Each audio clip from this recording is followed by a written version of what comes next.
Hello guys, this is my 2007 RuneScape Barrows guide.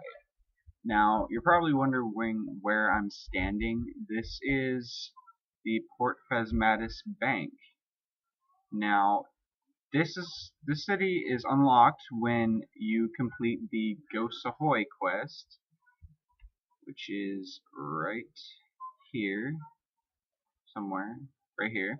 And this is a very useful quest to do because not only will you get access to this bank, you will also get access to the Ecto Vial, which will teleport you down to the Ectofuntus. It's an unlimited teleport, very useful for barrows. And now I'm going to show you the path that I take to get to barrows.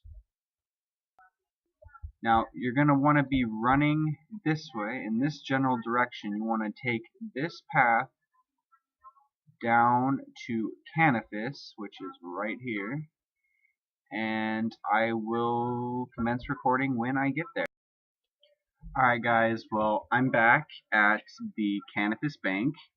Now, I neglected to tell you this until I got to Canifis. There's a few quests that you might want to do before you start doing your barrows runs.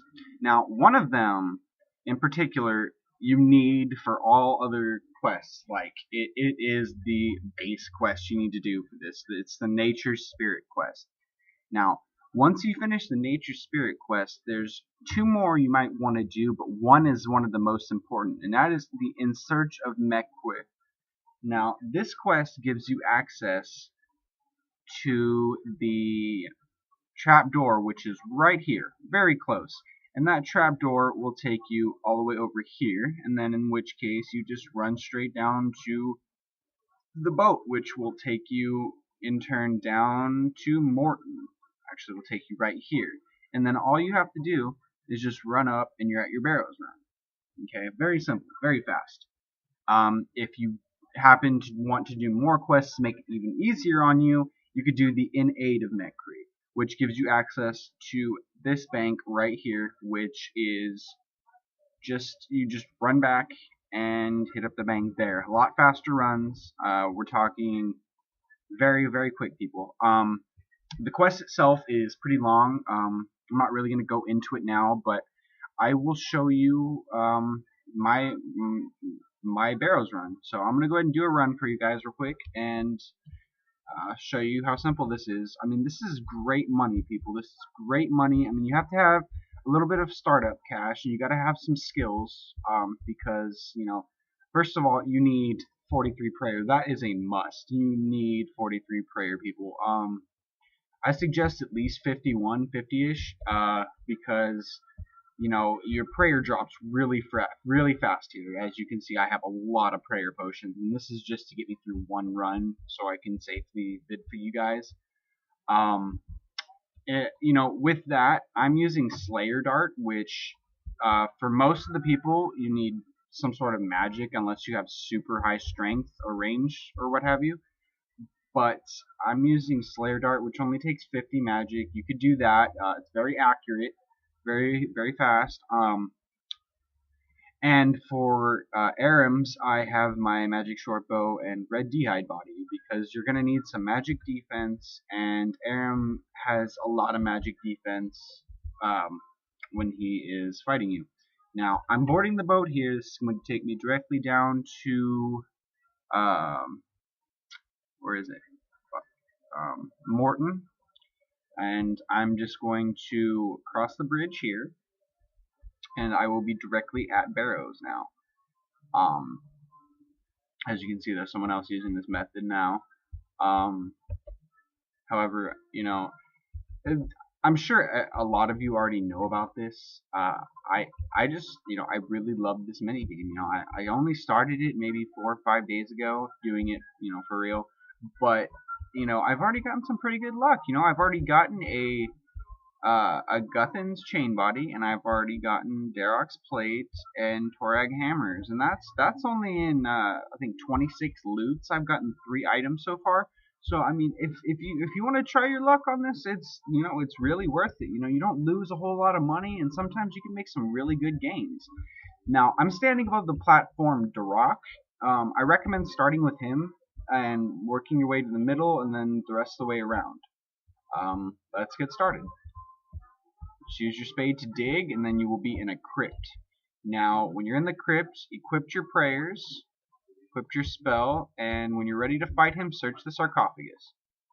Now, we commence fighting. Make sure, and I stress this very highly, especially with Darok, watch your prayer level. If it drops and he has half to low HP, he can smack you for some good amount of hits. Like, if he wanted to, he could probably one hit or two hit me, and I got 78 health.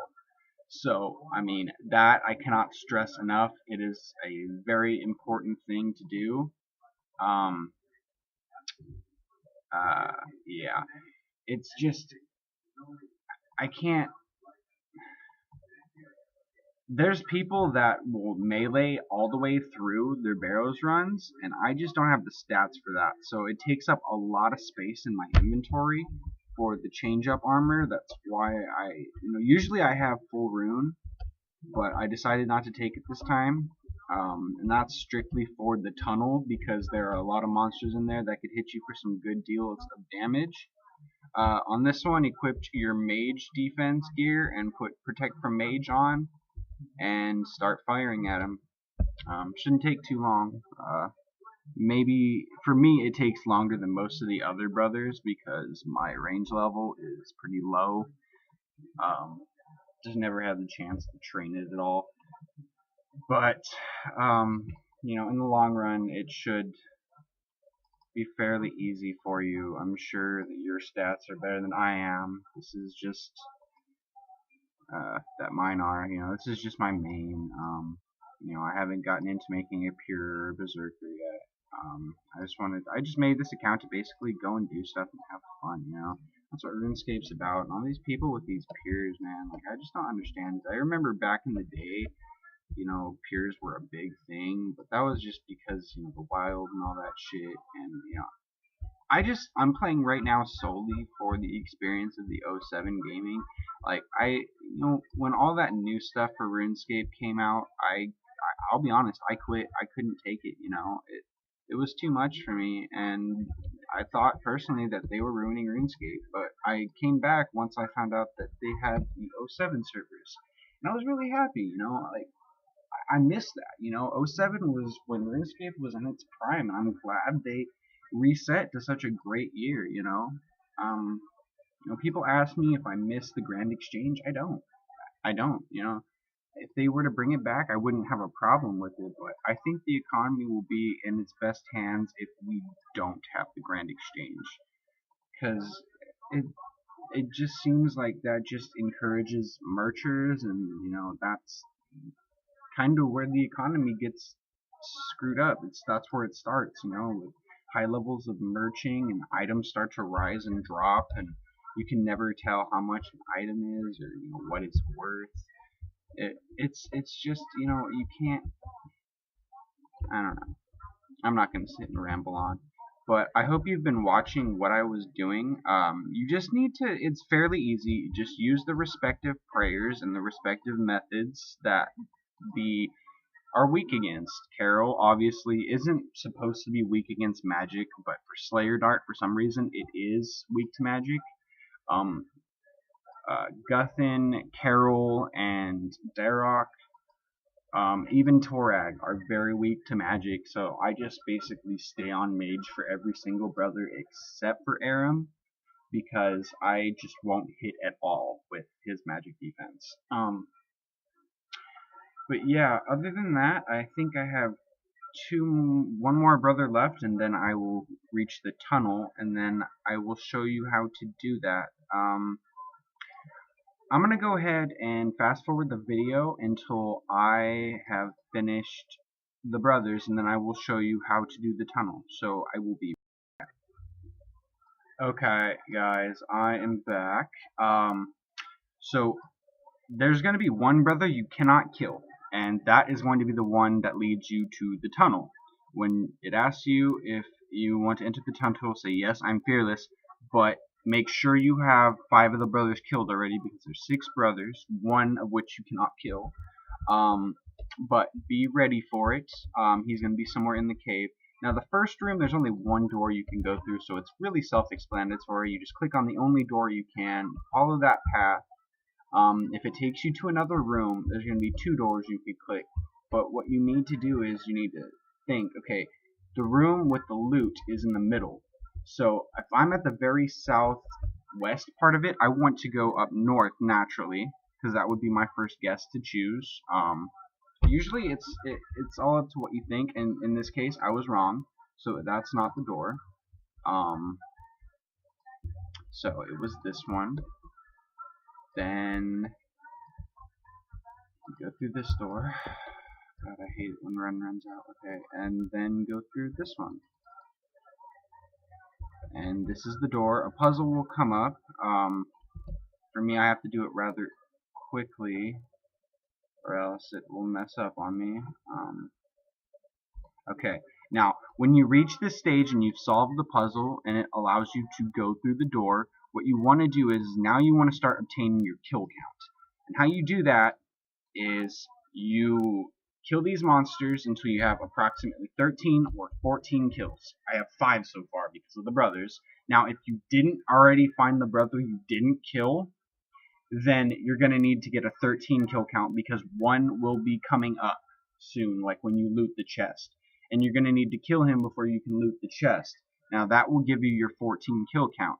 You don't want to go over 14 kills. Your best chances for an item are from 12 to 14 kills. That is your optimum area of lootage. When you go above that, you have higher chances of getting really, really bad items. I mean, not bad items. I guess it'd be more runes than anything.